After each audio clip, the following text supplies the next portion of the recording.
Good afternoon and welcome to the Department of State. Three quick items to talk about before taking your questions. Secretary Clinton is on her way to Brussels, where she will participate along with Secretary Gates in a joint, what they call the Jumbo NATO Ministerial, coming up tomorrow. But today in Kosovo, the Secretary met with Acting President Krasniqi, Prime Minister Thaci, Foreign Minister Husseini. She then traveled to Gračanica, a Serb-majority municipality near Pristina, where she met with municipal leaders in the Kosovo Serb community and visited the Gračanica monastery. She also, in Pristina, held meetings with leadership of several women's groups, other civil society leaders, and youth from all ethnic groups as we continue to work with the Serbs, the Bosnians, and the Kosovars on moves towards greater interaction, recognition, and cooperation within a united Europe. Turning to Chile, I think we've all been inspired by what we've been seeing in Copiapó over the last hours, days, and weeks. But the United States joins the world in cheering the rescue of the first miners from the San Jose mine near Copiapó. And our thoughts and prayers remain with those who have not yet safely returned to the surface. But we salute the government of Chile, which has demonstrated great leadership throughout this ordeal, and we applaud the skill and professionalism of those who have worked to engineer the miners' rescue. And the United States is proud to have played a very small part through NASA and the private sector in contributing to this wonderful moment. And we look forward to celebrating the return of all of the Chilean miners to the surface. And finally, before taking your questions, the United States welcomes the decision of Uganda's Constitutional Court, which yesterday dismissed long-standing treason charges against Forum for Democratic Change President Kizza Besigye. Functioning democracies require an independent judiciary, and we believe the court's decision to dismiss these charges reflects such independence.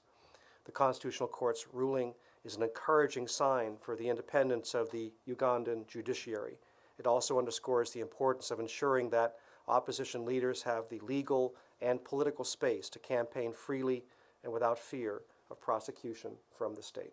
With that, I'll be happy to take your questions. Michelle. On the peace process, yesterday you asked the Palestinian Authority to put proposals or offers on the table. Today, Yasser Abdrabbu has came with this proposal, asking the U.S. administration and the Israeli government to provide a map of the borders of the state of Israel, which they want us to recognize, as Abdrabbu has said.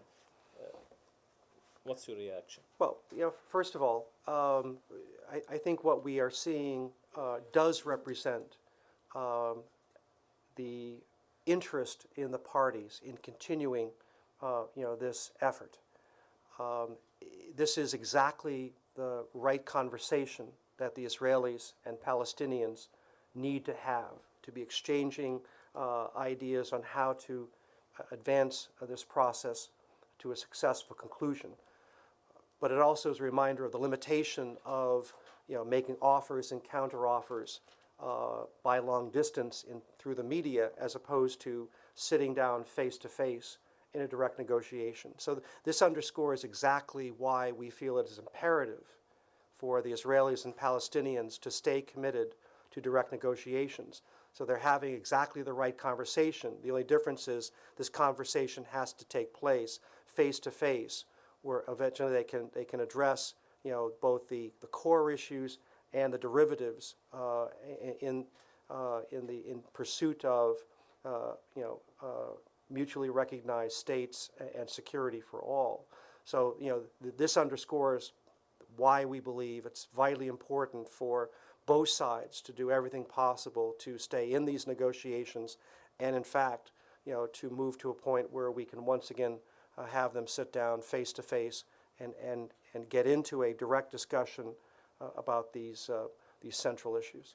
Do you have any map that you can provide to the Palestinian Authority? Well, what they're asking for is the essence of the negotiation. What are the borders of a future Palestinian state? And conversely, what will be, the borders of the Israeli state? This is a core issue, and this is something that only a direct negotiation, can resolve. So it is perfectly legitimate for the Palestinians to say, what will the shape of a future Palestinian state be? But again, to resolve this question and to move forward, the direct negotiations have to continue. What's your position regarding the 1967 borders? Our position is that borders is a final status issue and must be resolved inside the negotiation. Lee? Well, right. The Israeli security forces have battled many Palestinians, or have been training in an area that is called Hotin, in preparation for the segregation implementation, Israeli segregation policy implementation later on, when they are planning to eradicate the Palestinians out of their land and homes, based on the new law that is supposed to tie your eligibility for a Palestinian, for an Israeli citizenship, tie it with the condition that you must profess your loyalty and recognition to Israel as a Jewish state. So this is a religious condition that goes against every democratic principle and against the framework of peace process. What does the United States believe and think of this Israeli policy now? Well, we talked about that somewhat yesterday. I mean, Israel is a pluralistic democracy. It guarantees the equal rights of all its citizens, Jewish and non-Jewish alike. I'll defer to the Israeli government in terms of the question of citizenship oath, but we feel strongly that Israel is a functioning democracy, and as such, has a responsibility to protect the rights and privileges of all of its citizens. Do you believe it will continue to be what you believe as a democratic state after any implementation of segregation and eradication of the Palestinians who lived on that land for thousands of years, based on the fact that they would not recognize their citizenship as citizens who would profess that Israel is only for the Jewish people and not for them as Palestinians who lived in there for thousands of years? Again, you underscore exactly why we have made the commitment to pursue a final agreement between the Israelis and the Palestinians. So the borders of a Palestinian state will be clear. The borders of an Israeli state will be clear. The nature of a Palestinian state will be for all to see and to participate in. The nature of an Israeli state, living in peace with its neighbors, will have that same right. This is exactly why the direct negotiations have to continue. This is the only way to reach an agreement that ends the conflict once and for all, and ends decades of suffering on all sides. Any update on Senator Mitchell's trip to the Middle East? Nothing to announce. In Afghan peace process, the High Peace Council started its work today. What role do you see for the U.S. in the peace process there? And secondly, is the U.S. willing to consider one of the major conditions from Taliban that the U.S.-led international forces would withdraw from Afghanistan for a permanent peace in the country? All right, Lily, give me that second part again. Is the U.S. willing to consider one of the major conditions of Taliban that the U.S.-led international forces should withdraw from Afghanistan? Well, we do not plan to remain in Afghanistan forever. The president has made clear. I think he is supported by the leaders of other countries that are contributing to the international force. That eventually the responsibility for security in Afghanistan will transition, from the national force, to Afghan, national security forces. The pace of that will depend on progress and training, which is ongoing, and conditions on the ground. But the United States and the national community have every intention of transitioning to an Afghan-led, security force. We plan to remain committed to Afghanistan in terms of helping to develop Afghanistan's economy, Afghanistan's governance, promote civil society, an inclusive society, within Afghanistan. Just as we've seen in Iraq over time, you'll see a transition from a process that is largely dependent on military force to a process that is increasingly dependent on, a civilian effort. How long that will take, who knows? But we are fully committed to turning over full responsibility of security within Afghanistan to the Afghan people and the Afghan government. When that occurs, it's hard to predict at this point. In terms of the efforts of the Afghan government, towards reconciliation and reintegration, we are fully supportive of that strategy, but it will be an Afghan-led process, because ultimately it will be defining the nature of a future Afghanistan state, and we certainly hope and will support efforts for people to be committed to a stable and secure and peaceful Afghanistan state. I have one more question. It is now more than 20 months that Ambassador Holbrooke was appointed as the special representative for Afghanistan and Pakistan. What is Secretary's impression about his role and performance in this 20 years? Has there been performance overview? Well, as the special representative for Afghanistan and Pakistan, Ambassador Holbrooke is leading the day-to-day execution of the president's strategy, on the civilian side of the equation. He has assembled a team that includes representation from across the American government, and in fact includes significant participation from other international partners in this effort. We are enormously pleased with the effort that Ambassador Holbrooke is leading, and he will continue as he is at the present time. He's in Europe consulting with our national partners. He will be with the Secretary in Brussels, and will be continuing to work as hard as we can to see this process advance. Is his appointment open-ended, or there's a term attached to it? 2 years, 3 years, 4 years? I'm not aware. Ambassador Holbrooke is not term limited. Thank you.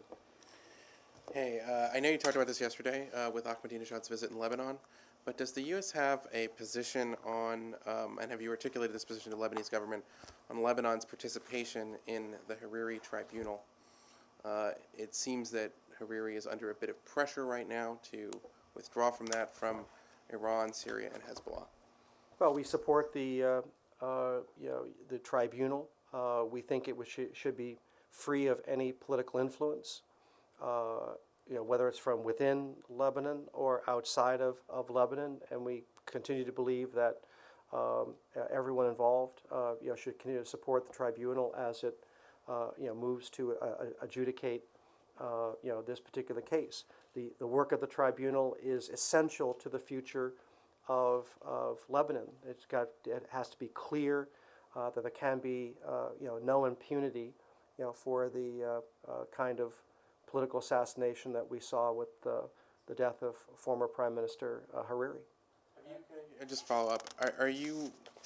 It seems like the current government is under a lot of pressure to withdraw Lebanese cooperation and participation in the tribunal. Have you done anything to try to mitigate that? Have you said anything about this? The Secretary, met last month with President Suleiman at the UN, and we did discuss the tribunal, and we indicated our commitment to continue to support the tribunal as it does its important work. Have you watched the reception that President Ahmadinejad had in Lebanon, and what's your reaction to it? Have I watched? No. I'm fascinated by the efforts at the Chilean mine. One more on Lebanon. Hold. An Israeli official has said today that Iranian president's visit marked the completion of transforming Lebanon into a state that lives under the auspices of Iran. Thus, Lebanon has joined the axis of the extremist states that oppose the peace process and supporting terrorism. Do you agree with this statement? Well, that is why the United States is committed to Lebanon's security and sovereignty. We understand that there are both states like Iran and subgroups like Hezbollah that are trying to undermine the effectiveness of the national government and the sovereignty of Lebanon itself. We are committed to Lebanon's security. We continue to work directly with the government, and as we said yesterday,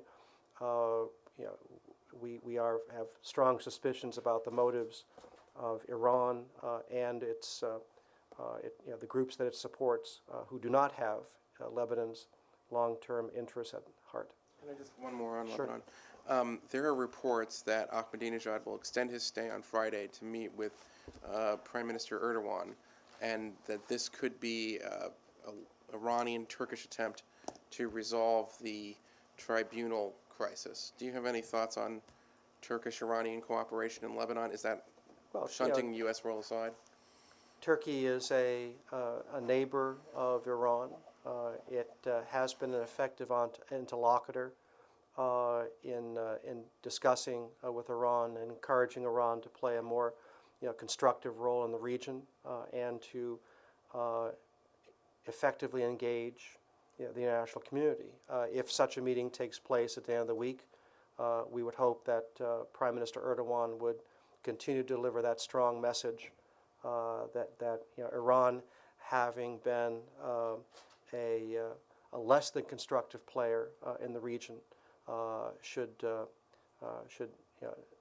change directions, but and more broadly, should engage the international community on the range of issues and concerns that we have, not the least of which is the true nature of its nuclear program.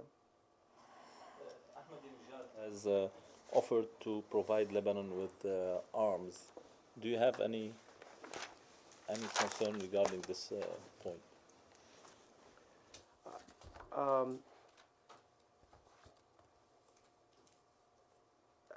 I know of nothing about provide. The real question is if there are arms shipments into Iran, will they be under the control of the national government? And the essence of sovereignty for any government is having a monopoly on the significant use of force.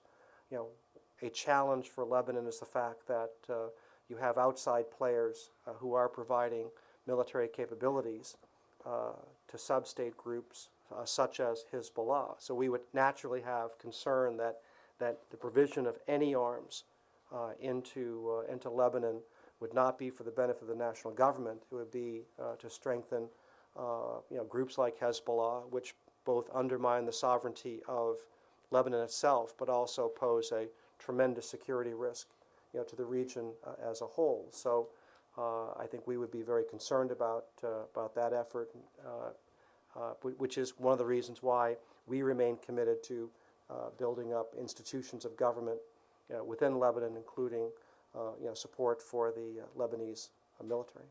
One final question on Ahmadinejad. He's going to the south tomorrow. Do you expect any escalation of tension in the region?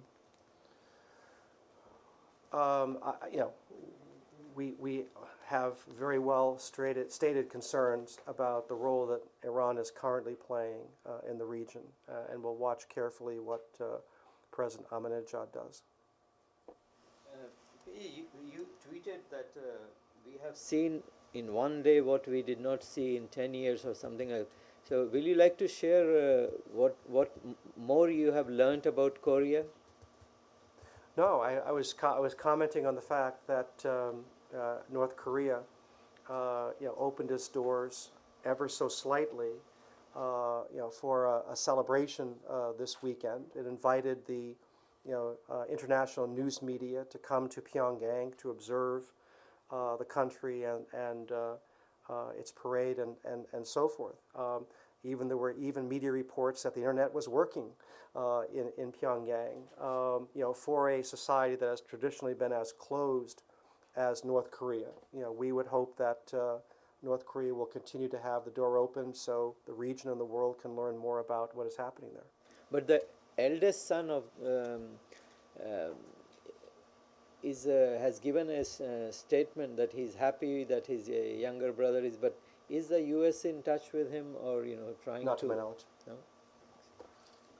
PJ, Ambassador Chris Hill said he does not expect North Korea to abandon nuclear weapons. So, any I'm comment? sorry, start again? He said. Who Chris is Hill said- talking? Chris Hill. Okay. He says He does not expect North Korea to abandon nuclear weapons. he does not expect North Korea to. Abandon its nuclear Abandon its weapons. nuclear Yeah. weapons? So, any comment? on Well, that remains the fundamental choice, for North Korea, and it is an either-or proposition that so far North Korea has not been willing to accept. North Korea can have nuclear weapons, but it will not have normal relations with the rest of the world or the United States. If it desires normal relations with the United States and other countries in the region, then it should follow through on commitments it has made, but has not yet followed through, to abandon its nuclear programs and begin steps to denuclearize. Some of the former Chinese communist leaders have written a letter asking Beijing to remove censorship from the media and other restrictions. What U.S. has to say on this, on the media censorship in China and human rights violation there? Well, we think that freedom of expression, freedom of assembly are universal rights.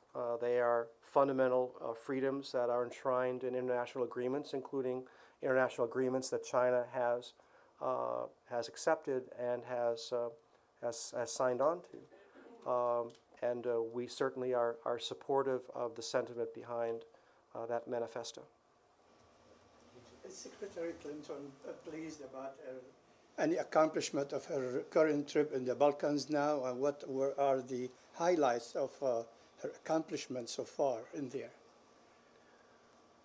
Well, what her visit to the Balkans underscores our commitment to the region and to integration in Europe.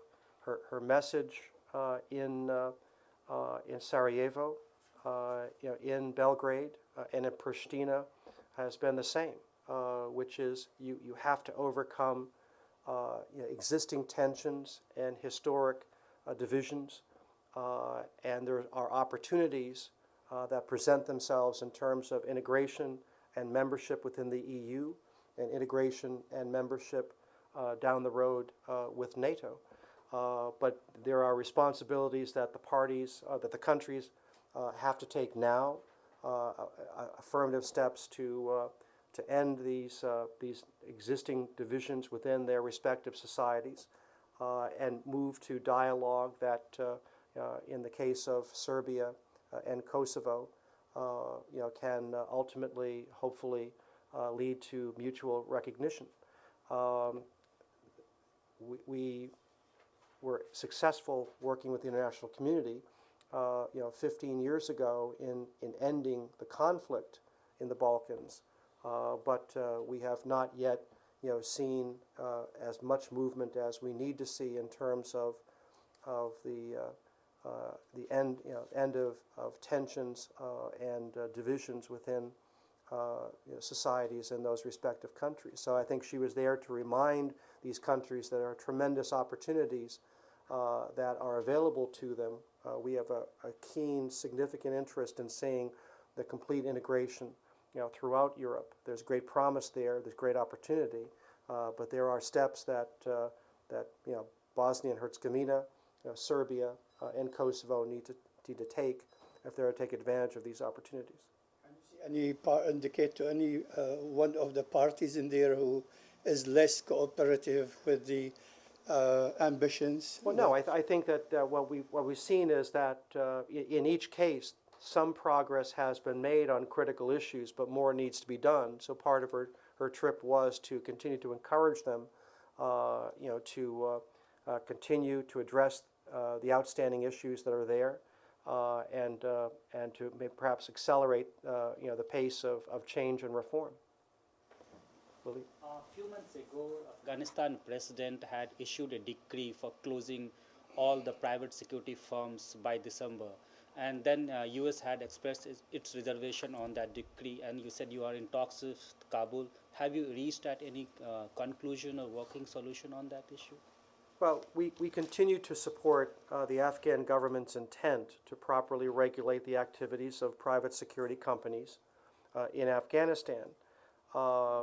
We are working urgently with the Afghan government to clarify implementation of this decree so that development and reconstruction efforts are not negatively affected. So we continue in close consultation with Afghanistan as we work through the implementation of this decree. Iraqi Prime Minister al-Maliki is visiting Damascus today and meeting President Assad. Do you, after a 1 year of boycott between the two parties, do you view any role that Syria can play in the formation of the Iraqi government? Well, on the formation of the Iraqi government, these are fundamental decisions that Iraq itself must make, and they should make these decisions, without outside interference. That said, there is an important role for other countries in the region, including the United States, to encourage Iraq and its political leaders, to put aside political interests and work more intensively, to form an inclusive government that reflects the will of the Iraqi people, and recognizing that all of the major blocs that achieved significant support during the election 6 months ago deserve to play a role in Iraq's future. But that said, we are certainly supportive of the dialogue that has occurred today between Syria and Iraq. They must have, they should have constructive relations so that each can play an appropriate role, to help reintegrate Iraq, into the region. Thank you.